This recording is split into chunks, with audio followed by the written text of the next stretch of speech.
Okay, we are live. I never looked at the other page. I should probably look there. Oh, we already lost Metro. It's happened before. Usually regular.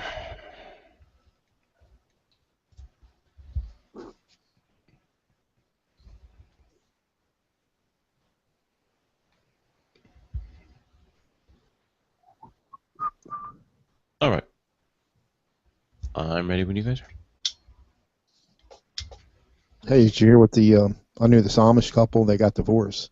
So I ran to the guy's wife and I said, how come he got divorced? And the Amish woman said, he was driving me buggy.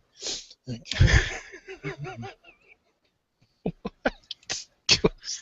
know what time? You know what's a dentist's favorite time is?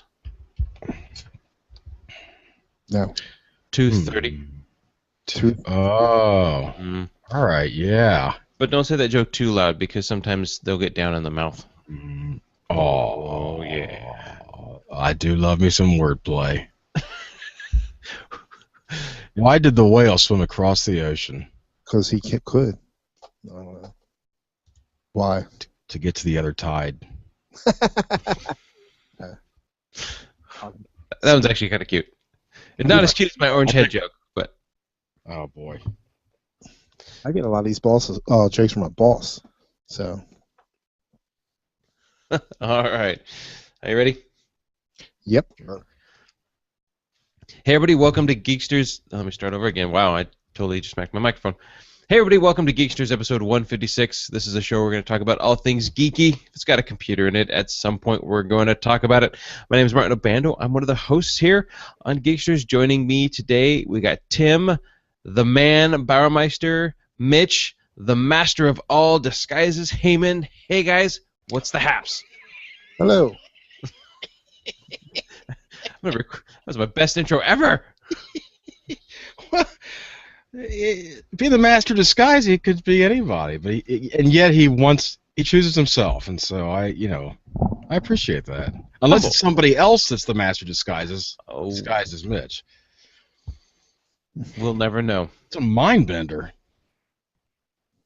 We'll never know. So what's going on, guys? How was your little time off there? Time off from what? Well, from anything. Time off. This nonsense. This crazy show. All this razzmatazz. The sizzle, not the steak. Somehow I managed to get along. But I do beg for the public eye, so I always return. It's always up to you. It's always up to you. You never know until the last minute if we're going, man. Well, you guys could go without me. So what usually happens is, and it happened again today, everything's on a path. We're going. We're doing it. Let's go live. And then all of a sudden something will happen. And it's like, all right. I call everybody up and I said, hey, this may not happen. And then it was like, oh, we're back on. Everything worked out just fine. So today's job is, I'll just jump right in. So today's job was, this is a project that has been going on for a while. And what's happening is one of my clients, it's a veterinary clinic, and they have doctors who want to be able to work from home. So we have a VPN. Whoa. Well, not like charting from home, not actually taking like patients home and doing paperwork. Okay. Right, paperwork, not load up horses in the back of the Honda. Surgery from home, can you? Right, they just use their little tooth cleaner and they clean the animals. No, just paperwork. So what was happening was they would VPN into the system, and then on the server they would just click an executable that's in a shared document. So this application that they're running for their veterinary clinic is 100% server side.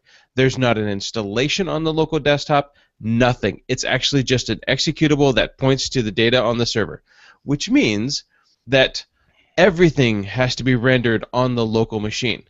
Okay. Works fine in the office. As soon as you do a VPN, now what's happening is all of that data has to be transferred through the VPN. So, if the doctor's at their house if they have slow internet, if the internet's not running very fast for whatever reason, if there's spyware and malware. All of these things could cause a problem with this connectivity. Whereas I have another customer and who actually works in that office. He has another office that he works at. His database that his veterinary practice application, there's an actual installer on the local machine. And so everything gets rendered on the local machine except for the data. The data just gets pulled over, whereas on my original client, everything has to get pulled over from the server. And so there's huge amount of latency, and there's just a huge big difference that I explained to them what was going on. So what was happening was the doctors would go home, they would connect to the VPN, they could make a shortcut to the executable on their machine through the VPN, they would run it, the application would run, and then it would just be so slow. Because all of that rendering of the whole database, the infrastructure, I mean, everything has to come from the server. It's not just pulling the data. So we worked with it a little bit here. I messed with it, tweaked with VPN. And that's as opposed to being in the office where the local machine's actually doing the work and the server's just serving up the data. Is that right or no? No, even in the local office, in the actual office, it's the same setup. It's just that they're on a local network. Okay, all right. Gotcha. So you include a VPN into this, and it's just slow. And they said, well, it was working, but now it's not. We don't know what's causing it. So, I worked with the VPN and tested it, and are wireless or not wireless, and plugged in and not plugged in. Well, what about antivirus? What about malware and spyware? What about? I mean, there's so many things that could cause this issue that I kind of exhausted all that. Got a hold of their tech support. This would be the company's tech support, and said, and I kind of asked for it to actually go to an engineer because. Luckily, my client has a good rapport with this company, and they went straight to management, and they said, hey, we need to get this resolved. Can we talk to an engineer? Not first-line help desk, but let's take this, And they said, yeah, not a problem. So I had this engineer call me back, and I said, here's what's going on. And I kind of gave him the whole spiel, and he understood. I wasn't dealing with, first-line tech, which was really, really nice. And so we had a good conversation about how their system works, how our system works, how their database works, how their application works. How does it all work together? And he said, just pulling all of that data from the VPN is just not going to work. And if it is working, it's not that's not our best practice to do that. I don't know why it was working in the past, he says, but it's not. It's not supposed to work. That's a great solution. That it's not broken. It's actually working properly. And if it worked previously, who knows why? That's a great explanation. I'm sticking that one in my back pocket. Right. So he says, here's what you should do. And I said, okay. He says, so this is what you should do. Create the VPN. Done. Check. Now RDP to the local machine, their local machine, and run it from there. I said, okay. So now I need to figure out whether or not we're going to put holes in the firewall or what we're going to do. So what we did today was I got a hold of the office manager. She was at home. I used Screen Connect. I connected to her machine at home. I then used Screen Connect and I connected to her office machine at the local office. Had her VPN, and this was I love this. Had her VPN from her home to the office, and my Screen Connect stalled for about 3 seconds. Like it kept the connection, so it was great. And I think part of this is on the VPN. What I did is I turned off the feature or on the feature. I can't remember which way, but in the VPN connection on Windows, you can tell it to basically, I want to run everything that's needed for the VPN to the VPN, and everything else go out the local network, and not put all your traffic through the VPN. Does that make sense? Yeah. So in a work environment, or when you're from home, you want to do that. At a coffee shop, when you're, wanting to do banking, you want all your traffic to go through the VPN. So Screen Connect stayed connected, not a problem. Tiny little delay. I thought, I'm locked out, and nope, I was back. So awesome. Now I'm connected to both computers with the VPN tunnel established. Run the RDP on her thing. It errors out. Okay, so look at her machine. Oh, it's RDP set to not accept any connections. Okay, let's make a connection. Try it again. Nope, errors out. Okay, let's go take a look. Oh, let's look at the firewall. Okay, allow it through the firewall. Now, at this moment, what I'm doing is I'm just RDPing to her IP address, but it's a dynamic IP address, so I know in the back of my head I'm going to probably want to change her to a static IP address, Sure. which means I'm going to need to do it on all the computers that the doctors connect to. So static, go in, change the firewall, allow RDP. So because they have group policy tonight, I'm going to go back in and I'm going to go into the group policy and allow RDP through all the computers, so we can just get that done and out of the way. And I make a connection. Bing, done. I say, okay, hold on. I close the connection again, and I already know her desktop name. I go in, RDP to the name, boom, connects right up, which saves me because the doctors already have a VPN connection established. All I need to do is work with each doctor to create a session and name it their computer name. The doctors don't have to remember an IP address. They just need to know their computer name. And it's things like WS-15, so workstation-15, WS-20, WS-7, whatever.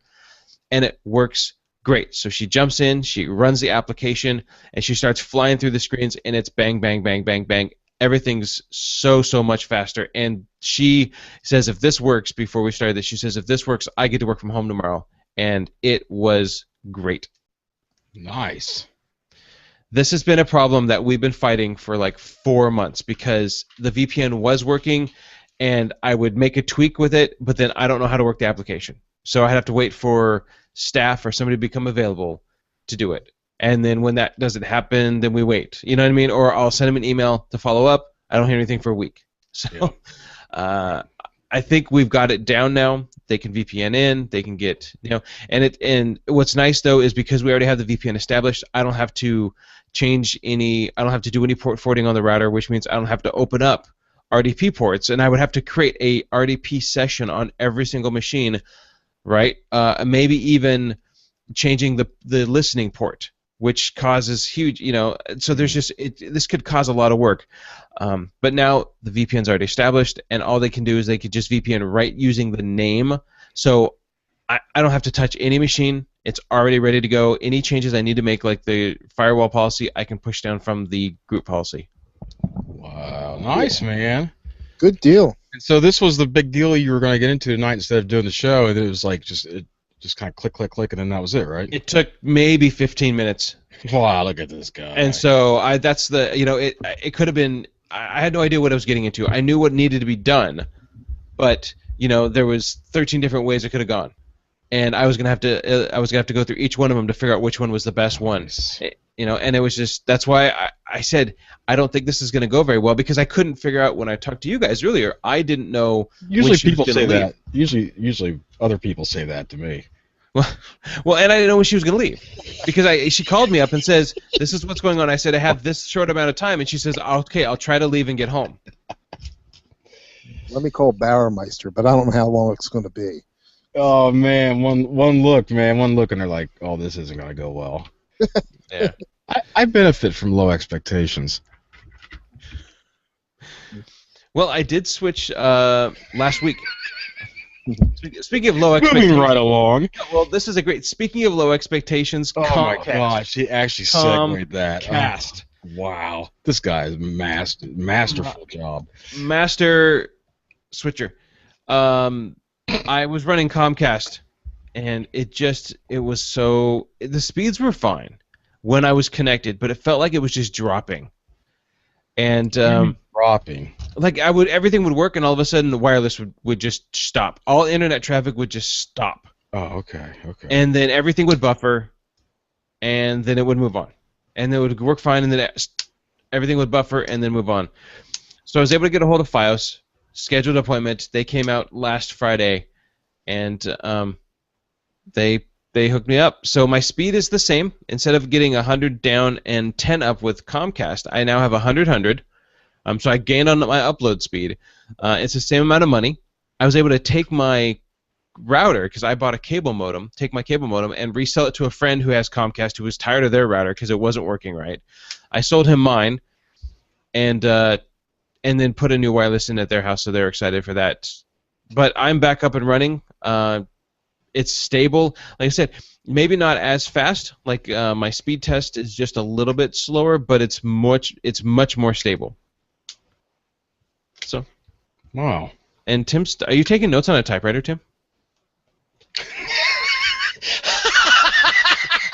Yes, a pen. I hear. I'm waiting for. Ding. Why, matter of fact, no, I'm not. Oh, I'm snapping a tablet back together that I just fixed. Oh man, this was. I was kind of waiting for you to Sorry catch up about because it was that. like, no, it was fine, but it was so slow. I thought there's no way he's gonna catch up. Nope. Well, I only hit the important keys. It's multitasking. Only the vowels. The podcast and putting a tablet back together at the same time. It's pretty good. What was wrong with how the good tablet? I am. I can keep typing while you watch my hands. No. What was wrong with it, Tim? The tablet. The USB port needed replaced. Charging port. Okay. So got her all dialed in. So do you have to take those apart, like completely apart, to change it on soldering on the motherboard, or? Yeah. So after years and years of, the laptops where you would just remove the old charging port or the power jack from the motherboard, they're like, hey, this is like a wear item. Let's make it easy and just make a little, a little job over here with a little pigtail, like you did a few weeks ago, and the parts are a few bucks or whatever. You just change it. It's easy, and so, but of course, we're not using laptops anymore. We're now using tablets and phones, and we still got the same problems. So yeah, I'm trying to think if there is such a thing. Those jacks are soldered. Right, generally speaking, they're soldered right to the main board. One exception would be the Nexus 7 tablet. There's actually a daughter board that includes a bunch of other crap like the headphone jack and the excuse me. There's several different things. So replacing that entire board, that's nice. I mean, it's just easier. Yeah, quick. And cable it, yeah. So there are other components that need to be changed out at the same time. But that component was not terribly expensive. The problem with that was the one that I got. It's not just a jack. I mean, there's other electronics on there, and so I'm not 100% satisfied with it. It has a problem now where, excuse me, where when you plug in the power jack, it doesn't seem to recognize it. So you shut the tablet off. Well, now it charges fine. And so there's something flaky about that new board. But you know what? It's like this is my own tablet, speaking of which, so I'm willing to put up with some things. But it's like I fixed it. It was actually broken. And it was just where the jack just kind of wore out. But it was broken, I think, for like 9 months. And so every time I need to charge it, I'd pry the back off of it and I'd hot wire it with a USB cable that I just cut the end off, and I made it work. And so finally I broke down and bought the board because I got tired. It was just stupid. I didn't do it in the first place. I had it fixed for about 3 hours. I lent it to my daughter. She immediately dropped it on the sidewalk and broke the screen. and you say, Tim, why wasn't she using her tablet? Oh, because the screen was broken in it too. Oh. Oh, So I was like, what are you gonna do? So Yep. I let her roll off my back. She's like, I thought you were gonna be mad. I'm like, I guess I usually would be, wouldn't I? But no, that's what I get for lending it to her. I kind of blame myself. So things happen. Yeah. But yeah, this on these and many of them still, you actually have to desolder the old component, solder a new one, and that's what I love this hot air rework station, because it's just unbelievable. I mean, It's a must for you guys at solder. Yeah, for sure.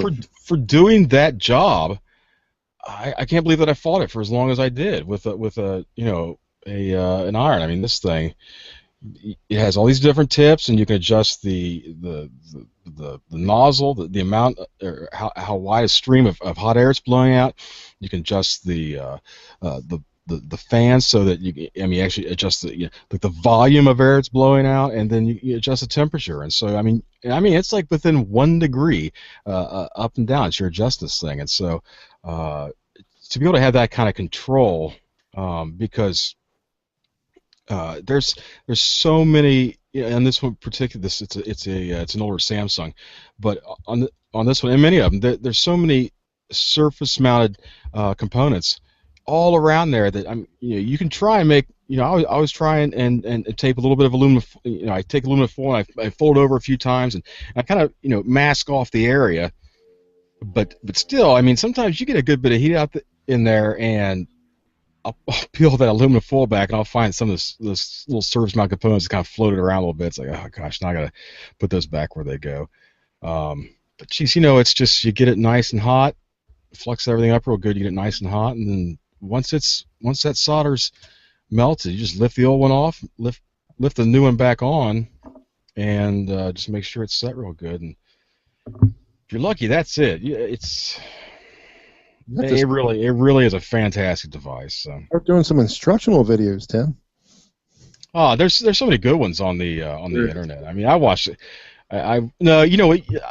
I could make like real life instructional videos because. What, like dropping tablets and breaking? Okay, so you're going to be doing this now. You watch them guys. This will come apart real easy, but that's not going to happen. You're going to break this right here, I guarantee it.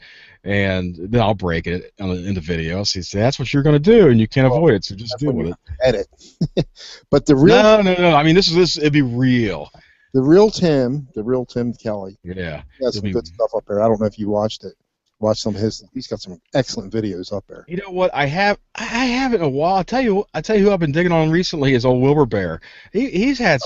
There's been a flurry of stuff, at least in my feed, and anybody not familiar with Wilbur Bear, he's the best, and check him out on the YouTube. He's always fixing cars. The guy's always fixing something. Terry go ahead. Terry Maffey. That's yeah. But he's fan. I just love the videos he puts up. They're all very good, even if you never fix code whatever on a Chevy. What's it? It's always fun to watch. Sometimes I'll watch something, I'll stick it in the back of my mind, and it'll help me down the road, maybe work on something else, something will click.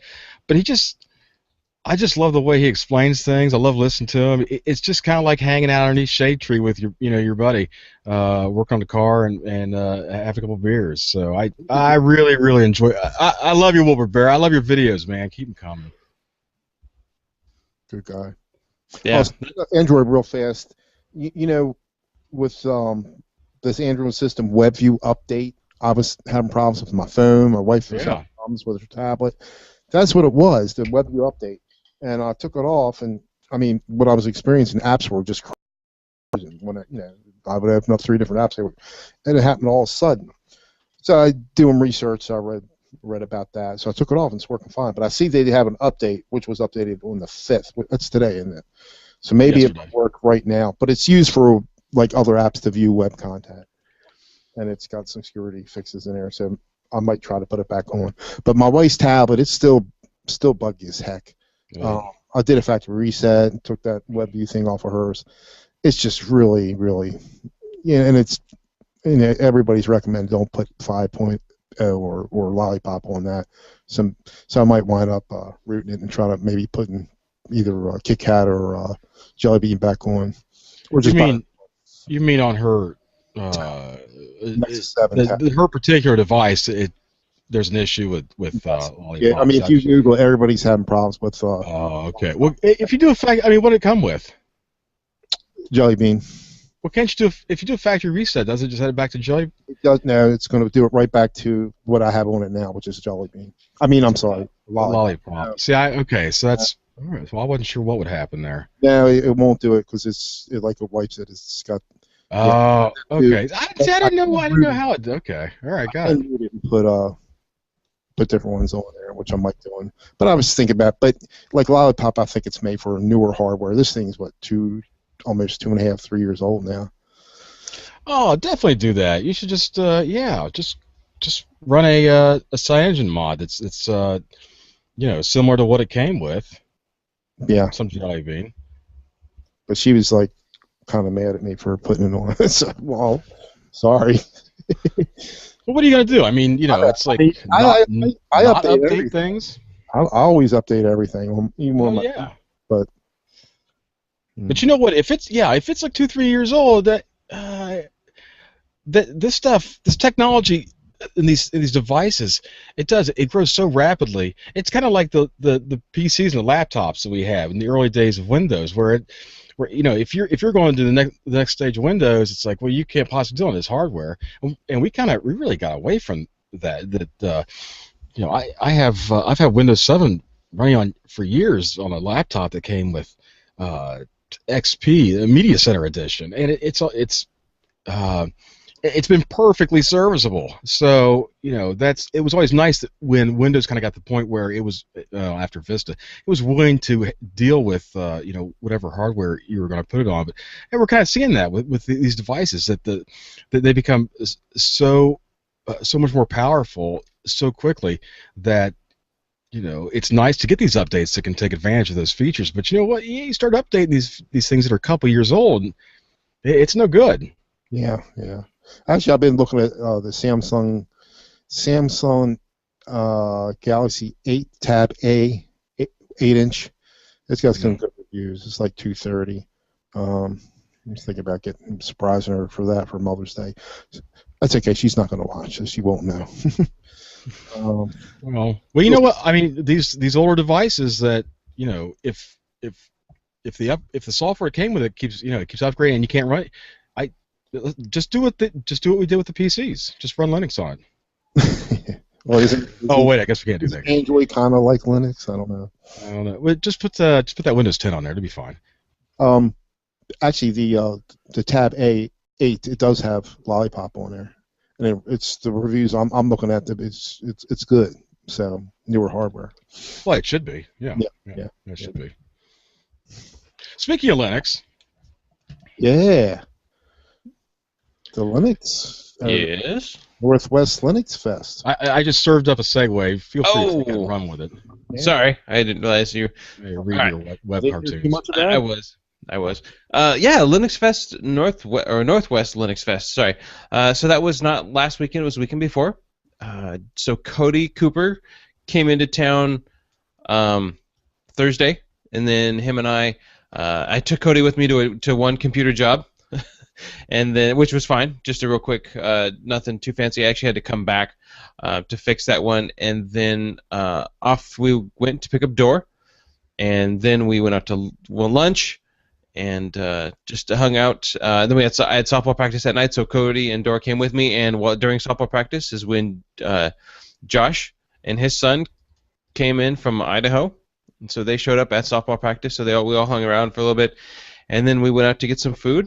And the next morning we got up, got the van, went into Beaverton. Man. We got a good big 12-passenger van. Went into Beaverton with Cody, myself, Door, Josh, his son, and then my son. Met up with Chuck and Aaron. There we all had breakfast, and then came back, dropped off Chuck's car, and then headed up that way. It was an uneventful trip. So it's a smaller convention. It seemed this year like it was just a little bit smaller. They had about 1,800 people, but the talks were good. Like you could tell, they've grown. We had a good time. A lot of good talks. Anywhere from actually. So this year, the talks seem to centralize more around more business, if you will. And what I mean by that is there was a couple talks about quadcopters, and there was a couple talks about, like there was one about Alan Turing, which was a great talk. But, we talked a lot about things like Docker, and you talked a lot about, the dark arts of SSH, and so it was very, which we didn't make it to that one. Brian Lenduk was there. He did his talks. Those are all online. You just need to look up Brian Lenduk in YouTube, and you'll find them. The one on Docker was actually really cool, and I haven't had a chance to use it. I know during the talk, Josh Williams was already installing Docker and configuring it and setting it up, and so that was pretty fun to watch that happen. We all were all there at the hotel. So we check in. So get this. So we check into the hotel, and I show up, and the mass of us walk into the hotel. Right. I walk up to the desk, and the gentleman goes, "Hello." I said, "Hi." Gave him everything, all the information. I'm here, and he goes, "Okay, we have you in 2 rooms with 1 queen bed each." And I said, "No." Woohoo! Oh man, yeah, that'll liven up Linux Fest real quick. I said, "No, I have a reservation for 2 rooms with 2 queens." I just see Dor dropping his luggage, pulling the gloves off, throwing them down, and said, actually, that's all I see. I see it like going that far, and the guy's like, "Well, okay, I'll fix it." Walk up with a white glove, pulling it off ever so gently. Oh no! I just feel like he's ripping the gloves off and throwing them down like the gloves are off. The gloves are off. So No, the guy he wasn't gonna challenge him to a duel and slap his face with a white glove. I challenge you, you Rasputin. So the guy. So the guy. They're jousting on those luggage carts out. I know. Parking lot. For my honor.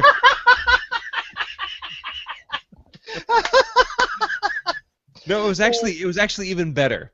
So the gentleman just kind of says, "All right, fine, I'll give you your rooms," and he was just rude. But I kind of just blew it off. We had spent many hours in a van, and he said, "Well, they overbooked you guys," and then he says by you guys he means Linux Fest Northwest because he says that, and he says, "So what's going to happen now is somebody else is going to come expecting their rooms with queens in it, and I'm going to have to give them your room." Like, okay, yeah. My reservation here in paper says 2 queens, 2 rooms, So we get all of our stuff and we go, and then Cody disappears. We can't find Cody. Really? We weren't really looking for him, but he disappears.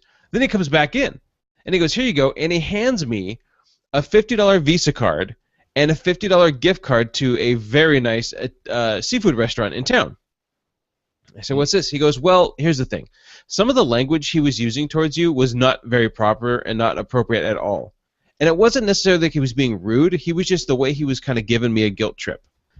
And so Cody said, I went down and I talked to his boss and his manager and said, "Is your manager here?" And Cody says, "I don't want to tell you about this guy, but here's what I want you to do in case you want to talk to him about his customer service." And was the guy like snide, like real snooty? Kind of, but like the guy in the restaurant in Ferris Bueller's Day Off, where the guy he's like. No, it wasn't. It wasn't like that, like no. Not real highfalutin kind of like. No, that. Not at all. He felt like I was putting him out, but I have a reservation. Oh. I mean, right. No, it's like I just want what I want. Yeah, should have not treated you like that.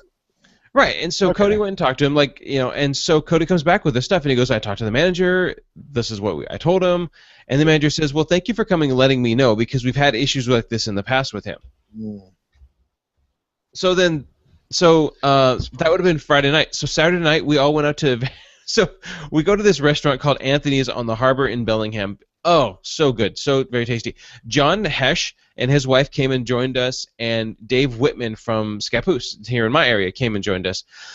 So we walk in, right, and we have a card, we have a gift card. We'll just walk in. So we walk in, and they say, "How can we help you?" And I said, "Yeah, we'd like to have a table for 9, or is it 11? Something along those lines." And they look at me like, "Do you have a reservation?" "No." She says, "Well, we're booked solid." Come to find out, it's prom night. So. Oh my God. I mean, we're there at 4:30, 5:30. And she says, "Well, you can use our gift card at our other restaurant downtown. Let me call." She calls. They said they're booked solid too. And she says, "Well, we have a reservation. They're 10 minutes late. Let me call them." She calls them, and they says, "Okay." Hangs up the phone. And she says, "I don't know how it happened, but they're not supposed to be here till 7:30. So if you guys can sit down and eat and be gone in 2 hours, you can have the table." Cool. So we sat down and ate, and we're gone in 2 hours. I thought maybe Cody went back and complained for them. They gave him a gift card he couldn't use. Right. Gave him a gift card to the hotel. No. No. So we sat down and had a really good meal that night. Nice, man. And then. There's nothing better than going to visiting a place. I'm not much for traveling. Because I worked a job where 7 years I traveled. I never want to leave my house again. But there's nothing better than going to when you're visiting a city or traveling, and when you go to a restaurant and you have a really, really good meal, there's nothing better than that. There really isn't. Because it's a total crapshoot. You can go to a place in your own town that you know is good and get a bad meal. So when you're on the road traveling, like you're tired out, you want to sit down, and you're enjoying company and your friends and everything, and to get a really, really good meal, that's the best. And we had, I mean, scallops for appetizers, tempura, asparagus. There was meat, and then one of the guys that joined us, like bought 2 of every dessert for everybody on the table. Like 2 of every dessert, basically. This half of the table, you guys get one of each. This half of the table, you guys get one of each. And we just all ate dessert, and oh my gosh, we walked away just so full. And then the after party, the first night party, they had pizza and stuff, and then I had to go get a sweatshirt because I had left mine. So Josh and I left. I came back with 5 Guys burgers for everybody. So that was nice, and then we had that. And then Sunday after the thing, we left and kind of came home, and we ended up going downtown to a place called Fatma's, Fatimas. Just a cool little burger place. I had like a lamb burger. It was really great because I was able to I've been trying to get a hold of my good friend who lives up there, and he was up on. He said he called me and said I was up on the mountain, which is one of the local mountains. I think it's Rainier that he goes, and he's a construction. He works in construction. He has his own company, but he also is a guide for mountaineering. And he was actually up there teaching people. Most of the times it's executives who have a lot of money who just want to get flown in to be doing something, teaching them avalanche safety. Well, there was that big avalanche in Nepal during that same time, and so he came back and his whole phone was lit up with people wanting to know if he has any information about it. But got a chance to meet up with him there in the restaurant and just kind of catch up for about 10-15 minutes, which was really fun. But we just had we had a good time. I know my son had a good time. Josh's son had a good time. It was a very relaxing time there. Good talks. I listened to a talk called Alan Turing and Friends, and now Alan Turing is the gentleman from the Imitation Game that bit was based on. So he did the Enigma code or the Enigma machine that broke the encryption. Oh yeah, World War II. There was a movie. Yeah, it was called the Imitation Game with. I'm sorry. That's what you just said. No, that's fine. That's a great movie too. I haven't seen it yet. It's on Redbox. It's terrible. But the gentleman who was speaking, no, I mean, he studied Alan Turing, and so this wasn't just a local guy who's going to talk about Alan Turing. This guy's been on TED Talks. He's written books. His dad was involved in a nuclear advancement of nuclear weapons for not just destruction, but how do we use nuclear energy to fly spaceships longer? Like, this guy is a geek, and he had the most amazing presentation of just Alan Turing. Just, this is his life story. This is what was going on, and it was just, because I'm quickly googling this guy, and he's like, this guy's a well-known author. Like I said, TED Talks. He has like 4 or 5 TED Talks he's been on. It was really good, and we couldn't have asked for better weather here in the Pacific Northwest. Little drizzly, but then the sun would come out, and blue skies, and I think everybody was just, it was so nice and just so relaxing. I had such a blast, and I hope that I get to see all of them, and I think you guys need to come out next year, and we just do it. Well, I'm coming to LLF, I'm pretty sure. Awesome. Now you need to save up for next year for Northwest Linux Fest. That's a long ways. Well, I know, it's a long way for you to come out. Yeah. Well, I see what you mean. Long ways by time. It is. Yeah. It is. It's roughly the same distance. Yeah. Yeah. No, not for me to go. Not for me to go to there. No, it's farther. I know. I know. You know what? That is. Oh man. You know what? That's funny because a couple weeks ago I would have been like, I probably would have just my eyes would have glazed over everything you're saying. Like, wow, okay, that guy sounds like he's interesting. But I haven't seen that movie with with Turing and that Enigma machine and everything that went into it, and the cleverness of the Germans and everything went into it, and as they as they explore that machine, it really is a great movie. You really do learn. Most movies it is very entertaining, or it takes you to a place and you feel like maybe you're there. But I mean, actually, to watch it and to feel like you to actually take something away from it, you feel like you've learned something, or actually, make you want to go learn more about like the Enigma machine. It really. Imitation Game? Is that what was it called? Yeah, The Imitation Game. The Imitation Game. Excellent movie. I said I have not seen it yet. It was on Redbox, and so it's one of the things that I want to do. I just didn't make it in the movie theater, but I like Bernard, whatever Cumberbatch, the guy who plays Sherlock. He was in one of the recent Star Trek movies. I think. Oh, was he? Have you guys seen Sherlock? No. On like Netflix, it's on the BBC. That's good. Oh, no. That's really good. Him and Martin Freeman are in that. Martin Freeman, noticed locally, I mean not noticeably, but recently played the Hobbit in the Hobbit movies. Oh, yeah. It's the guy who played in the Dakota, Fargo. He played in Fargo. No, I don't think Martin Freeman was in Fargo. Yeah, I think that's his name. Yeah, it is him. The recent one with Billy Bob Thornton, and he played in the Hobbit. The same guy played the Hobbit. You look it up. Oh.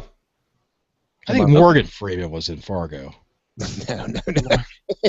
Oh, wait, I'm confused. Because I didn't know that guy's name until it was brought up to me. It's the same guy who played in Fargo, the TV series Fargo. Oh, the TV series Fargo. I was thinking the 1996 movie Fargo. No, I'm confused. No. Morgan Freeman was definitely not in the TV series. No. No. So, anyways, we had a lot of fun. It's usually right around the last of April, beginning of May every year, and it's in Bellingham, Washington. They have got a small, tiny airport. So, for reference, it's about 2.5 hours north of Seattle. It's 20 minutes from the Canadian border. So, if you are flying out this way, you can either fly into Portland, where I can pick you up, or fly into Seattle, SeaTac, and we can pick you up on the way.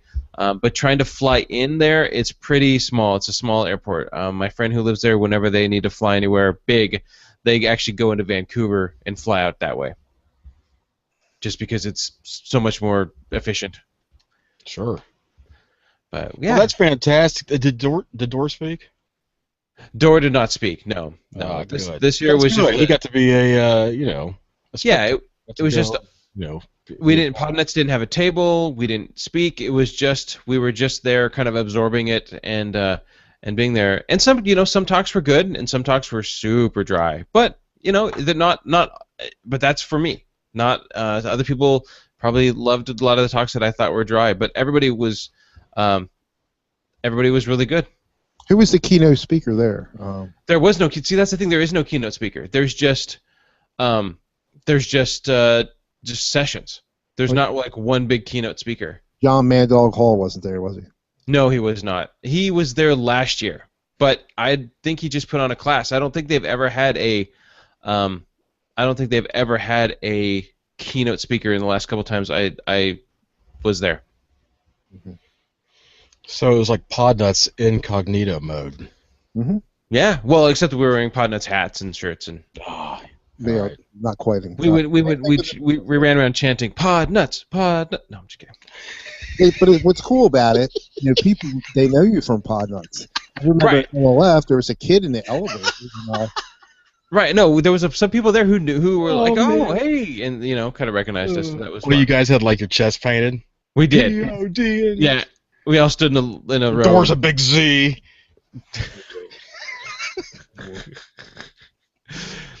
So this came. What's a pause nut? Oh wait! Come on, guys, switch around. Get together. Here's what you do. Man, here's what you do. You got. Oh my gosh! Go to Staples or like Best Buy. Go on the tablets, and then start putting the Podnut shows. Start playing them on all the tablets. Oh, there we go. I do that. I'll do that all the time. You do not. I do. I'm telling you. I'll leave it on there. I'll leave it playing, and they used to have those big screens. And I got it on there, and we're on there, and the guy's looking at TV, keeps looking at me, looking at TV, looking at me. I'm not saying a thing. Oh my gosh! Jeez, that's funny. That's cool. You just whip out a Sharpie and start signing things. Nobody even asks. Nobody even asks. You just start signing things. Just look. They don't say anything. Oh, that's funny. This is for those of you who are watching the show. This is my new. This came in. I actually bought one of these, and I think literally it was on the slow boat to China because it was going to take a month and a half to get here. And then I talked to Dor because we had been talking about it, and he goes, "Oh, it's on Amazon Prime." So I went and I looked. Sure enough, now it's on Amazon Prime. So I bought one, and they both came in yesterday. So I actually have two of these, but I'm going to take one, and we're going to actually use it for another project. But it's called a VenSmile. Little VenSmile. It's this little tiny Windows box, and so it's about the size of 2 decks of cards, but it has 2 USB, charges via mini USB, mini HDMI, micro SD card reader, headphones, and the power button. Windows 8.1 with Bing. Really? And $124. So I have one running over there, and I had some issues with it yesterday, and so I took it out of the box, plugged it in, turned it on, not quite working so well. And what had happened was that it needs more power than I was giving it. Oh yeah, okay. Yeah. So because I used my I have a double USB plug that I charge my phone and I charge my tablet because it's right here on my desk. Well, I just thought, well, I'll grab one of those and plug it in, and it wouldn't turn on, and it did, but then it didn't. And this actually has a battery in it, so it actually has the same size of battery. I was reading some reviews as people are getting from like their Samsung 5s or like a phone.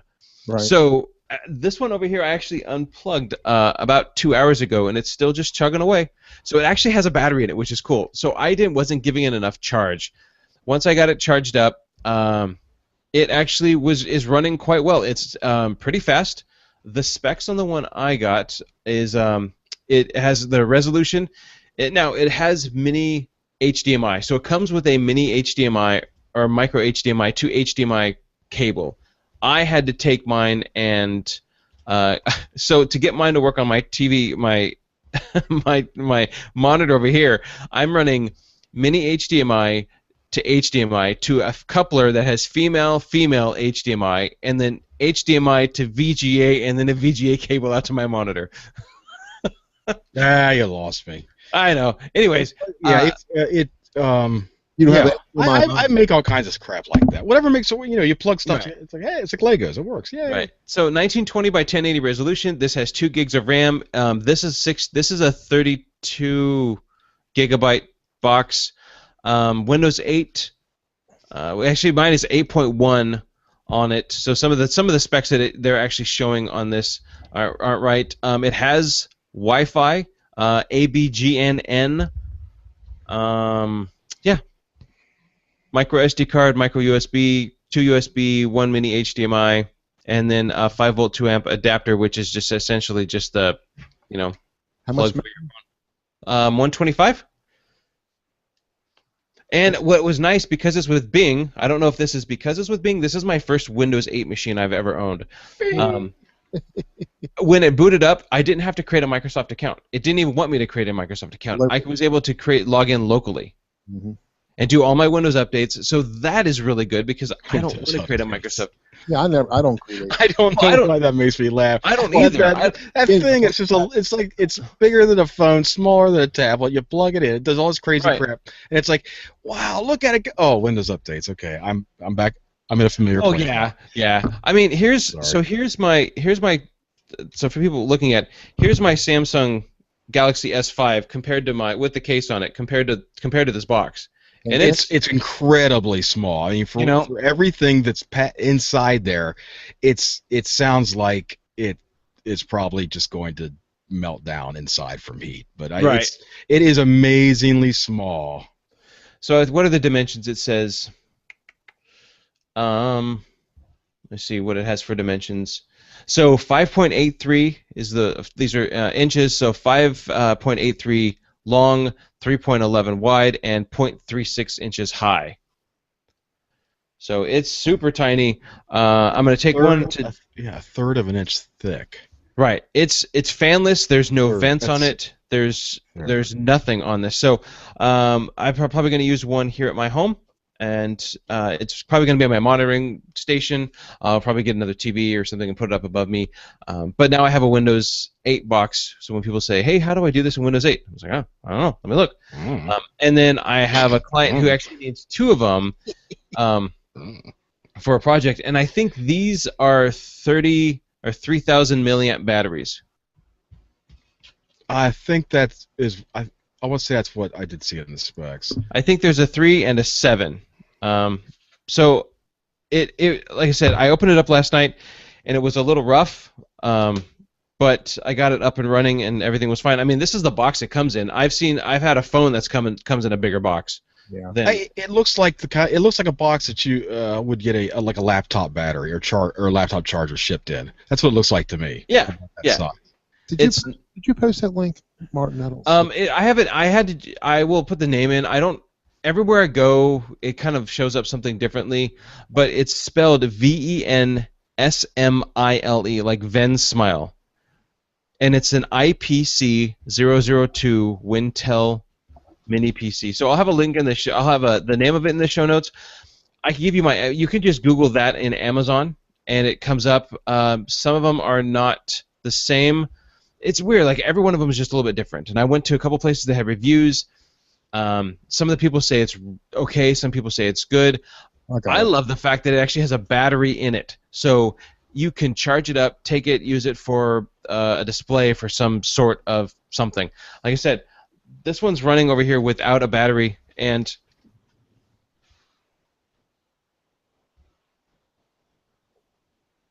so I was just checking. I unplugged it before the show, way before the show we started. So that would have been before we got connected. So it's been running for at least an hour, and it's only down to 87%. It's still available. Now I haven't been doing anything with it, but it's like a handheld device. I mean, there's no vents or fans. It's all solid state, right? Yeah. Okay. What? So yeah, as far as like reviews and this, like I look at that and I think, wow, it's awesome. I would actually need to read the reviews and think, so I can figure out what do you do with it. I mean, you're saying like, okay, well, you have to set aside like just to periodically check in on 8.1, or whatever to answer questions, but outside of that, well, I mean, forget all the novelty and boutique things you could do with it. What who's the market? What do you do with it? Well, okay, so what I'm going to do with it is I have a client who needs 2 check-in stations, and so they're going to use that for that. Instead of running a full-size PC, they're going to use it for check-in stations. Some of the reviews that people said, hey, they ran Hulu, they ran Netflix, they ran all that stuff. It worked great. So it would be an easy media center. You could put a attached device to it. It's only wireless, so you'd have to get a wireless, or you'd have to get a Ethernet dongle if you wanted an increased speed. I don't even if you wanted to do that. Wireless has been fine for me. Who would your market be? This is not this isn't a gaming machine at all, but if you have somebody who needs something that's just tiny, simple, basic stuff, that's where I think this niche would be for, working with, property management companies who need a computer, and all they need the computer to do is that when a client comes in or a future resident comes in, they can fill out the application by going over there, sitting on that computer, and just filling it out digitally right then and there, and they can get pre-approved that much faster. This would be a great market for that, because now we don't have to worry about it. We Velcro duct tape it to the back of a monitor, and you put a wireless keyboard and mouse on it. That's what my very first thought is. I'm looking at that thing. I'm thinking there has to be some kind of bracket or something that you can buy somewhere that mounts up to the. It's called duct tape. Oh, God. Well, yeah, I forget the term right now, but there's actually like a term for the four threaded holes in the back of the monitor. There's actually some name, but there has to be some bracket that some generic bracket somewhere that you could buy, bolt on the back of that, and then this thing could just mount into it with then you could duct tape it to that. It's like a neat little cheap project to play around with. Yeah. Let's see. What was I going to say? Oh, you know what? But that's the thing is that, okay, so let's say you have that.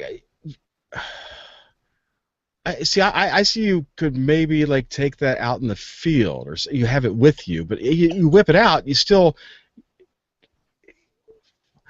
What that thing needs is like some kind of a touch screen that mounts to it or something. Well, yeah, and that's one of my clients. What they want to do is they're going to put a touchscreen monitor attached to this, and they're going to use it as a check-in kiosk. How big a monitor? Oh, I don't know.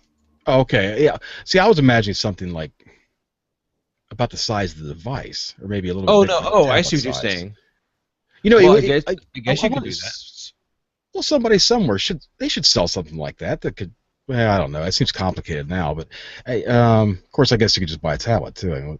Well, I don't know. Whatever. I'm just kind of thinking out loud. It just seems like a super cool device. How does it run? How's it run at Windows 8.1? What have you done with it? It's actually pretty slick. So I booted up, did all the Windows updates. I did Night did the all installation of that. Did Malwarebytes, ran some scans on it. I haven't really done a whole lot with it, but it's snappy. I've had some issues when I go to reboot it. It actually shuts down. I don't know if that's because of power issues, because I still think I'm a little low on the power. I haven't rebooted it on battery just to see what it would do. There was a question in the chat. Uncle Al asked about a graphics chip. I'm assuming it does. I don't know what it has, what graphics chip it has. About the graphic. PC Atom Bay Trail. It's an Atom Bay Trail quad core. But you should run like I'm trying to think some of the software that you could run that pulls all the specs. Like Bellark or something like that? Something like that. It might be interesting. And then maybe it would, of course, I don't know. It would probably look at that thing and just blow up. I don't know what this is. Yeah. I never seen this before. But so this is mine's, like I said, mine's a 32 gig, but it's got a micro SD card in there slot, so you could put a 128 gig in there, or you could put attached storage to it. So media center, anything that doesn't need a whole, I guess apparently it's supposed to, like I said, the people who did a couple reviews said works great for Hulu, Netflix, things like that. It's not a gaming box. There you go, Tim. The maximum screen resolution is 1920 by 1080, which is 1080, right? So it's pretty good. It's probably going to be pretty good. Wow, that's a lot. But I just read the specs. I just can't see it coming out of that little box. No, they do. They do. I mean, look That's at amazing. Roku plays well. Well, it doesn't freeze up on me, but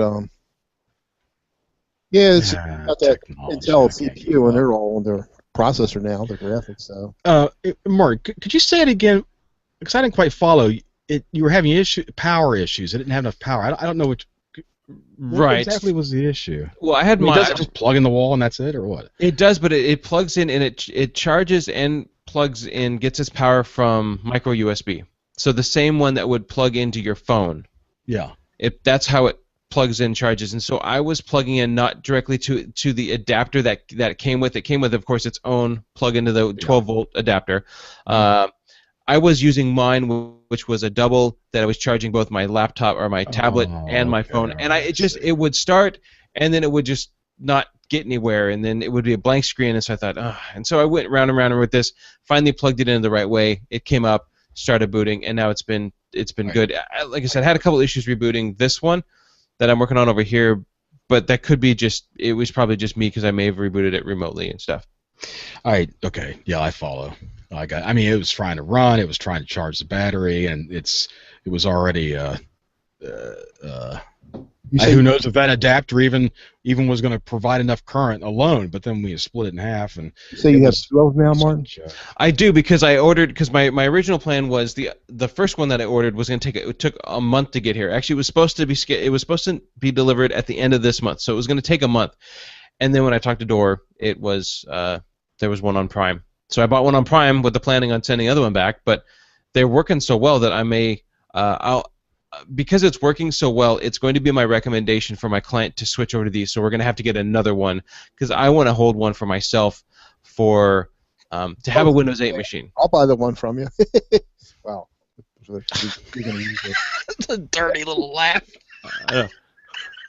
Hey, I want one. I mean, you got me sold. thinking back, Martin, would this? Well, this might be hammer and nails with a sledgehammer, but is this such a device that would solve your issue with the, updating the IP at that one joint? Yes, it would. Actually, I didn't Well, think look about at that. that. I Zing! had a little spark in my brain, and This it. would actually work quite well to put OpenDNS on this, so I could use this for all it would do is just to do updating of the yeah, because I could just plug this in, configure it, I'd have to configure it with a wireless, take it there, hopefully it would connect automatically to the wireless, and then I could do everything remotely. Mm.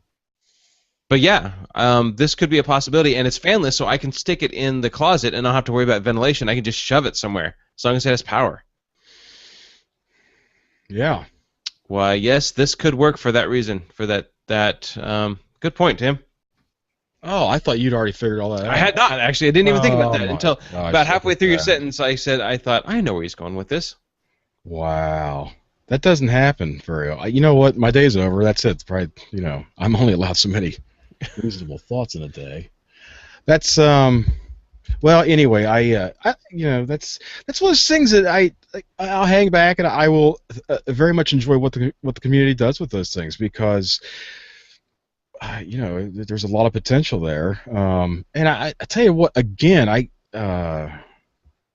it's kind of exciting to watch what Microsoft is doing. I get this sense. It's like, I don't know. I'm not a fanboy. I want every company out there to put out stuff that people want and can use, and it makes their lives better. And so Microsoft hasn't done much of. I don't know. They've done some, but they are terrible things. And so I don't know. I'd like to think that everything's moving forward, but I keep seeing things, and I'm like, well, it's fantastic. Of course, I don't know. Maybe it's a complete disaster, but seeing these smaller and smaller devices, because that was the thing with Windows. It's like we don't need you anymore. We don't need these desktops. We don't need these crates, even the laptops. We don't need you anymore. And I guess that somebody there figured they were probably listening, right? Yeah. To the show. When I said we don't need you anymore because we have these devices, and to actually see, because this device, I mean, it came with 8.1, but I mean, it's going to get Windows 10 on it. Yeah. Right. Yeah. And so to see this thing that's a little bit bigger than the phone that I'm carrying, getting Windows 9.x on it, that's I could not have predicted that a couple years ago, and so I like see these things are surprising me. Real quickly too, I saw where Windows 10 will allow iOS and Android applications to be ported to run on Windows 10. I saw that a couple days ago, and so once again, that to me is a very forward-thinking idea. That's the sort of thing, the old Microsoft to me would have said, well, this is what we do, and so this is what you're going to have. And for them to actually look around and say, well, this is what's out there, and this is what people want, so why don't we just let them have what we make and everything else? That's to me, that's what you do. And so yeah, they're creating. I don't have all in front of me. I don't understand all the coding and everything, but they iOS and Android applications will be they'll be capable of being ported. It didn't say like I never saw the word emulator. It was actually like ported. So coding, I don't know exactly what that means, but if I thought that I could go buy a Windows device or whatever I have already that's running Windows 10, I think, well, I really like this thing on my tablet. Hey, I wonder if I can get on my laptop too. And now okay, and so that I think is very clever. That to me is very exciting to see that, like I said, that very forward thinking kind of stuff. And that's in the light of Media Center finally just being put out of its misery after being killed, a very, very sad, slow death. That to me, that was, it's heartbreaking what they did to it. I don't even want to get into it. That's a whole show in and of itself. But to kind of see like that to me is kind of like the old guard finally putting that old dog out of its misery. In light of all these really new exciting things, it's to me as a spectator, it's been fun to watch, and so I hope they continue in that direction, and I hope I hope that women feel very comfortable working there and making and asking for all the raises they want. We'll get into that. I don't know why it's a touch point to me, but it's just anyway. Good segue. Did you guys get a chance to watch the new screensavers that debuted on Saturday? I did not. What'd you think? What'd you think of it, Mitch? I liked it. It was alright. I mean, it was different, I watched it too. I came home and watched it live. I was talking to Dora about it, and it felt. What did it feel? It felt. pushed. Rushed, pushed. It's not the. I remember coming home and watching the original screensavers on ZDTV, and I don't know. I think it's going to go really well. I think this is going to be a really fun show if you haven't seen it before. So we kind of briefly talked about it last time. At Twit, the Twit network is going to re-release the screensavers, and they're doing a brand new one, and they're going to have all these people on it. I liked it. It was good. It did feel a little rushed. It has very good potential. I like the. I think just Patrick and Leo getting together makes for a good show. Anyways, they're both very smart. They both have a lot of knowledge, and I like that there was no commercial breaks. There was Leo giving, for sponsors. He had to talk about his sponsors, but that's normal.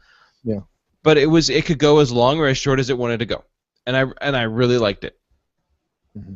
I think it's gonna get better. We're gonna have a different host though. I mean, Martin's not going to be there. I mean, Patrick's not going to be there every week. I think this week it's going to be Kevin Rose. Right. So Kevin Rose is going to be coming on. Megan Marone is going to be coming on. Kat, I think they're going to try to get Kat Webb back on. I think I heard Chris Perillo. So kind of the old cast of the Screensavers and Call for Help are going to be coming back, and kind of just making an appearance and kind of hosting with Leo. I think it was Morgan Webb. That's it. Morgan Webb. Sorry. Kat, I forget her last name. Kat. I know who you're talking about. There was a Kat. Yeah. Yeah. So I liked it. I thought it was good. I may not be able to watch it every Saturday. It's definitely a show to watch the video of. If I'm home and I get a chance to, I'll watch the video of Security Now. But you don't need to watch it. It's basically either Leo or Steve Gibson just talking. Nothing else is going on. The Screensavers is very interactive. They're talking to people. There's, you can call in via Skype. So it's definitely, if you want to listen to it via a podcast, download the video of it and watch it that way. They were the Raspberry Pi, and weren't they doing a segment on that? Wasn't it? Yeah, that was pretty. Yeah. They talked about the Raspberry Pi as a sound. Patrick went through it to make some kind of a sound player, music audio player. Yeah, digital audio convert. Yeah, whatever. Yeah. So it was good. Yeah, it was good. I saw them before. I saw them I thought it was late, like 1990. I think it was in the early 2000s. They were at Best Buy. That's right. They did a thing there.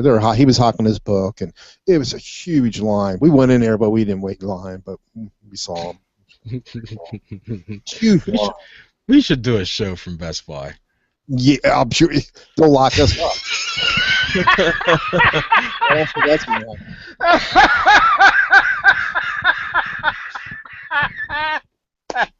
we have to get a few more downloads. We'd be in the parking lot. The show would be cut short by police officers. Right.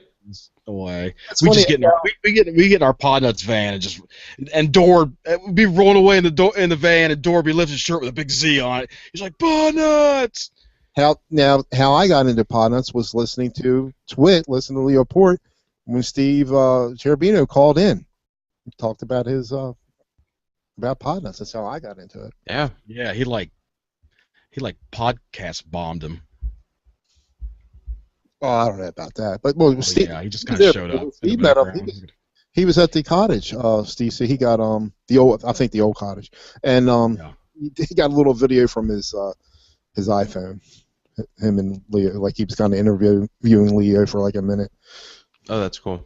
Yeah. Steve, Cherubino, he's like this godhead that has all these like amazing things that happen to him, but then again, he's not there. Like, I mean, he was actually he told a story once. He was in a Best Buy down there in Florida where he lives, and he got recognized. So this was like a few years ago. A guy comes and goes, "Are you Steve Cherubino?" It's like, yes, he's on a Twitter. He's getting recognized. We're down here digging ditches for this guy, right? Where is he? Huh? He needs to get. Well, I guess he's on that Earth show. Does anybody listen to that anymore? What's that? Does anybody listen to that anymore? I do. Occasionally, not all the time. Yeah, but but you're probably like one of 5 listeners. he does another show about his electronic music. He does separate from Podnuts. Well, I bet it does better than that Android thing. That thing's run its course, don't you think? Nah, he's got a big market on it. I mean, it's all just listen to Eric Deeney. I don't know who would even listen to that. Well, they might come out for the mayor, but Manager. Obviously, I'm being facetious. I mean, that's that Addicts is like our flagship show. It's awesome. The people on it are awesome. It's always been awesome. And my thing was, I listened to it for a couple of years before I even had an Android device because I just really liked listening to the people on there tell stories. Right. So it's I like to stir pot a little bit about that every once in a while. But no, it's awesome. I'm being facetious. It's an awesome show. Steve D was the king of stories. Oh, that guy. You know what? If I told a story and then like Steve D like retold it, the exact same story, like yeah. Well, no, it would be good. I mean, because that Steve D can tell a story. Oh man. Is he still like? He was in Fort Lauderdale. He's alive, right? Yeah, he was in Fort Lauderdale recently. He was in the Voxer chat. That guy, man. He's a good guy. Yeah, I've got him on my death pool. All right, so Mozilla made a huge announcement yesterday that they are going to phase out unencrypted web. This is out of Tech Week. What's happening is Mozilla. So Google is trying to get people to use better encryption, and how Google is going about doing it is Google is going to just drop the use of certain SSL forms in their browser. So like RC4. RC4 is an old version of security. Google won't allow RC4 anymore. They're just going to drop it. So what they're doing is they're going to be dropping old ones, making you use new ones. That's how they're going to move you forward. Mozilla comes in and says, we're going to do one better. What we're going to do is our plan is to move forward, and we're going to make it so that if you use the Mozilla browser, you cannot go to any website that is not SSL. And I get it. I get what they're trying to do, but I think that is that's a huge decision. Because am I, as Obando Computing, going to go out and buy an SSL certificate so people can come and visit my webpage, which has no need for SSL on it? Yeah. Probably not. Which means that if you're using Mozilla, in the future, you go to my webpage, it's not going to allow you. Is this an issue? It won't allow you at all, or it won't allow you initially until well, I don't. This sounds. It says it's going to be removing the features from the non-secure web that will likely to cause some sites to break. Say it again. It says they quote, removing features from the non-secure web that will likely cause some sites to break.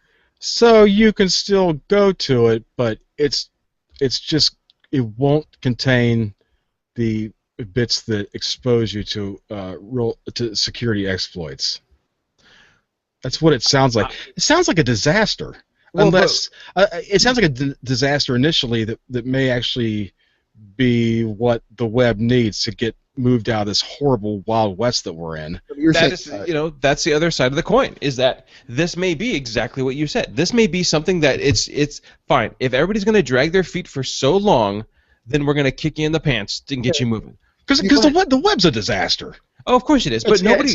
Yeah. But look at how long and look at how hard, and I'm one of them, that we're holding on to something like IPv4. Right. Right? People are buying IPv4 addresses rather than moving on to IPv6. people don't change the web very fast. Is this going to be one of those things where, I mean, Mozilla's doing well compared to Internet Explorer and compared to Chrome, but is this Chrome sitting back and going, well, at some point we may reap the benefits of this because Mozilla's going to shoot themselves in the foot? Mozilla is going to still use SSL and Chrome is not, or Google is not. Did I get that right? Well, no. Chrome will use SSL. They both use SSL, but what's going to happen is Chrome is saying, if you're going to use this old version of SSL, we're just going to stop supporting that. We're going to make you move forward because we want you to use this new version, this better version of SSL. And the web can go, yeah, we get it. Awesome. You can still come to abandonedcomputing.com even though if I'm not running SSL because Chrome says you can go. Firefox will say you can go, but if Martin's running something that is, whatever, I don't have examples, my web page may not render correctly. It's going to have to be some kind of set standard. It's just like what we had before, where years ago you would use Netscape, Internet Explorer, and you'd have problems there. I mean, it's just they have to have some kind of set standard, right? Yeah. So somebody wrote in a blog, I'm in a blog post, and I'm not going to look for the name. It's just it's too fast. It says, I believe that this decision is harmful to the open web. Introduced forced TLS would cause an imbalance between those who have money and the means to purchase a certificate for potentially many certificates and those who don't. Isn't the part of an open web that the same features are available to everybody regardless of financial means or other qualifications? Yes, I know that's wrong. Well, no, I'm just. If all the main web browsers said, yeah, that's what we're going to do, well, the open source community would put out the bottom of the barrel browser that would allow you to just go anywhere you want. And so, if there was a demand, if everybody like broke it down, and you can't do that, well, somebody would just put out something that would let you do as you please, go anywhere you wanted. You could still use Chrome. Give me a break. You could still use Chrome or Internet Explorer to do that. You just couldn't use Firefox. Well, but this is what this person is saying is that this is like the beginning of the end, and only in the future only the rich are going to be able to have websites. And I'm saying that's impossible. That if Firefox, if Chrome, if IE, if I don't know whatever the Apple thing is, Safari. Safari. If all these the ones that people generally use, the 99% that are out there, well, I'll throw in Opera because I absolutely love Opera. So if they all did this person would still be wrong because somebody somewhere would put out something that would let you do whatever you wanted and go wherever you want. Right. Well, I mean, I could go get an SSL certificate. I could do that. I have the finances to go do it. But I don't have anything on my webpage. You don't have to. You don't need to. There's no reason to at this point. Right, but if in the future, if Firefox continues down this path, which sounds like they're going to, if somebody's using Firefox and they go to my webpage, it's either going to render wrong or it's not going to render correctly at all. Well, so you just look at it, and if it's rendered wrong, I don't understand how. I don't understand what would. I mean, it would just be the bits it considers. As I understand all this going. I mean, what would you have on there that it would like? I mean, maybe it would render perfectly because there's nothing on there that would be an issue. Well, no, it won't because it's not SSL. It didn't say that you couldn't. I think it's a browser wars thing. I'm sorry. Anyway, you know what? I'll tell you what. Sure. I like this move. Just from what I've learned about it over the last 2 minutes. I mean, what? Because here's the thing. It's like, we look at it, we're like, oh, this is a limiting factor. We're looking at it from the other side. This is a problem. From a user's point of view, they're like, wow, I've heard of this Firefox. I understand that if I use it, that will, I'll eliminate like 99.9% of the problems the problems that seem to happen without you even knowing it or authorizing it, the things that just kind of happen to people. I mean, we know what they did, we know what they clicked, but they don't. They're just out there being happy and trying to use the internet. If they thought they could install something and eliminate almost any chance of that happening, they could just use the internet. They wouldn't care if some of the sites are broken. If it seemed broken or didn't work, they would just open up another browser that did work. I think they would be I would love to see that available, something like that. So I don't know. Yeah. But if you do this and you say, okay, I'm going to use Firefox and that site doesn't work, so therefore I'm going to go over here to this browser and I'm going to use this browser. At some point, that user will say, why would I want to start with one and switch to the other? I'm going to dump Firefox and I'm going to go with my backup, and that's all I'm going to use. I think. But that's not true, because back when I don't believe that's true. Let me say that, because Okay, I remember when you had to use Internet Explorer to do certain things, I still preferred Firefox. I liked the plugins, I liked the customization, I liked the way it looked. It was fast, and everybody else did too, and that's why it took off. But there were still a handful of times that you could not use it to do certain things. So you went over to Internet Explorer and you kind of held your nose and you used it, but then you came right back to Firefox because you preferred it. Oh, here's another thing. Like Martin, you know this because you deal with a lot of enterprise stuff.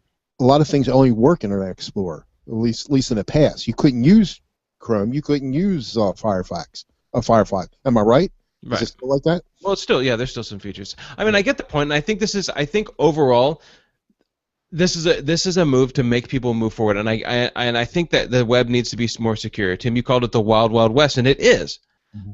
But is this the best way to do it? Is this a do this or go away type thing? Is Firefox going to lose shares? Probably initially. I think they're used to that. Well, but I think Chrome is going to take a rough go of the last few years. Nobody wants to use Internet Explorer anymore. Everybody wants to use Chrome or Firefox. And now what's going to happen is they're going to try to use Firefox. It's not going to work right for them, and they're going to say forget it, and they're going to Chrome. I think we're going to see a huge spike in Chrome with this. I don't think Chrome's that great. It doesn't matter if it's that great. It works, right? I just don't see a Ferrari in your garage sitting on, concrete blocks is worse than a Yugo that runs. Nope. I'm going to use Spartan. I don't care. I'm going to use Spartan.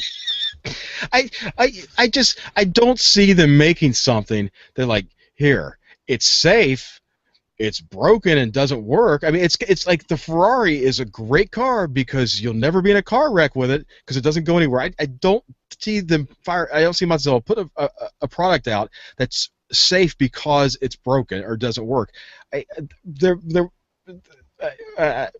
This is all speculation. I don't understand everything they're doing. This is a big company that, and look, I mean, it's just. Well, I don't know. Hey, look, they're just passing it on. They're just passing it on to the people. I mean, so for people to see my webpage, I'll have to get an SSL cert. Well, that's one less giant blowout dinner you're gonna have at your little Linux thing. It's just one more tax write-off. That's just 5 desserts you can't have at that dinner. I don't know. It's just it doesn't. I don't feel doom and gloom here. It sounds like they're. You know what? Hey, look, if you're gonna swing for the fence, right? Yeah, but don't hit the old ladies hanging out by the fence. Hey, but unless they're holding guns.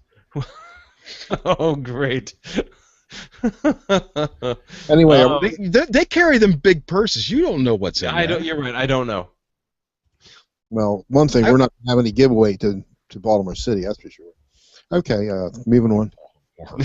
I had to right. I'm sorry. Now Chrome Baltimore is to Internet Explorer as... Yeah, there you go. There you go. Nice. So Chrome came out with an extension that warns you when your Google password gets phished. I put this extension in my Chrome, and it only allows you to choose one email address. That's the one problem I have.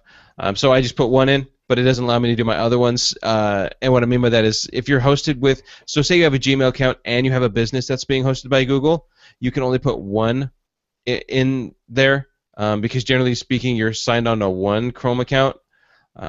So this seems like it's okay. It's called Password Alert. It stores users' Google password in a one-way encrypted format. And then it lets you know if that email address has been used somewhere else. So I thought I'd throw that one out there. It looked interesting.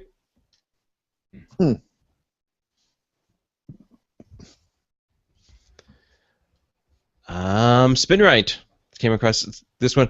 This is a how-to on how to use SpinRite in a virtual box. Well, I know. Oh yeah, I saw you posted it. That looked pretty cool, man. Yeah, so I had done SpinRite a long time ago in a virtual box. I'd heard about how SpinRite will actually run faster in a VM. You mount them, you spin up a VM, and then you mount the physical drive in a VM, and so there's something that works, but it never worked right. Couldn't get it to work right. Well, this gentleman actually goes through and how to use a VM and spin up SpinRite. So I'm gonna give it a shot. So this will keep you from having to reboot with the SpinRite CD or boot up CD. Just use a VirtualBox instead, correct? Right. The heck is but you're in a VirtualBox. Right. No, you would still have to do that, but I'd have to go through and look a little bit more about this. I've done this before. How to do it? It's just another way to another way to run SpinRite. Sometimes, like I said, sometimes it possibly could run a bit faster. I haven't had that experience, but that was just me. But it looked like an interesting, something interesting to throw out there. The easy way. The easy way. And this is new. Nick Shaw, good friend of the Podnuts community, is actually coming out with a new version of D7.2. Actually, it's going to be called D8. And so he's having a huge, giant blowout sale on D7.2. And so 1 year special is $89 up to Tech, and then they've got on up to Tech 10 licenses, Crypto Prevent. Like, he's doing a whole big revamp of a lot of his software. So if you've ever wanted to buy D7.2 to play with, to mess with, to try it out, I purchased it. I use it all the time. I used it this week, actually. Again, had a computer running slow. It was an old Pentium D processor with half a gig of RAM in it. I spent all of this time cleaning it up. Imagine why it was running slow. Then it had AVG on it. Spent all this time cleaning it up, getting everything done, all nice and neat. They called me today and they said, we decided not to run that machine anymore, so we're going to go ahead and we bought a new one. Thank goodness. So now I get to charge you for my time, but they bought a new machine. So, and I use D7 because I wanted to run Malwarebytes and spyware and JRT and ADW cleaner and go through and clean up the logs and everything, and it works great. It works great remotely. So, foolishit.com. And not limited just to like World War II era machines either. No, it's not. Yes, you can run this. You can run this on brand new machines. I could run it on my little new VenSmile machine. Or Ven's, I don't know how you pronounce it. Easy for you to say. Yeah. That's what I got. I'm demoing MaxMail, which is the mail filtering content from the same producers, same people who do GFI. For spam and content filtering. So far, so good. I created just a blank account. If anybody wants to send spam, hr@obandogeek.com. Spam me. I want to hit that thing. So as soon as I signed up for that account, made myself an email, I went ahead and went to like coupons and signed up for every coupon thing I could find. I put in free newsletters in my Google search and just started signing up for everything. And I wanted to get hit. I want to test the spam content filtering. And then I had a client yesterday who needed some spam content filtering, and this lady gets, I kid you not, I had to clean out her mailbox for her. She gets 60 emails an hour. She gets at least one a minute. I was watching it, and I cleaned out all 8,000 email boxes, email messages as it reached 250 gigs worth of space or 250 megs worth of space, and then it was an email, a spam message every minute. Nice. So I put her onto this MaxMail, and then was looking at the logs this morning, and it was just caught, spam, quarantine, delete, dropped, quarantine, deleted, dropped, spam. So I'm gonna follow up with her in the next couple of days and just it just threw everything away. Well, I just see if she's noticed a decrease. Yeah, and I don't know what's. She's like, I got no mail. That's great. Jeff Owens uses this product and has recommended it highly. So I have it running on a free demo right now, and the more I use it, the more I'll have information to kind of bring to the show and let everybody know about it. Because I'm just loving my Max or GFI. Have had no problems there. Nice. Well, guys, that's what I got for the show. Good show. Good show. Yeah, that's enough for me. I'm kind of bored now. You're bored? All right. Well, Yeah. Tim, if people want to email you to spice it up. Yeah, I have no content or email filtering or anything, so let her rip. It's I'm Tim Bauermeister on Google Plus. Nice. And Mitch, if people want to send us an email, voicemail. Geeksters@podnuts.com and send us your voicemails at 707-6-PODNUT. That's 707-676-3688. Very nice. If people want to get a hold of me, I'm M. Obando in Google+, Obando Computing in the chat, and I'm just all around here, Martin at obandocomputing.com. I have received some emails, and I forgot to mention them on the show, but we'll definitely get to those coming up here. Some good emails, some really good emails coming in. So thanks, guys, for hanging out with us again on this very fine Wednesday evening. That's when we're recording it live. Maybe you listen to us live. I see a couple people in the chat. All right, guys, have a great fiscal week, and don't forget to be grundled. Good night. Bye-bye. Very, very good. All right, I gotta go get ready. I'm gonna go present this Venn smile to a client tonight. So, all right. See you guys. Very good. I enjoyed it. Good seeing you guys. You too. Bye, guys. Take care.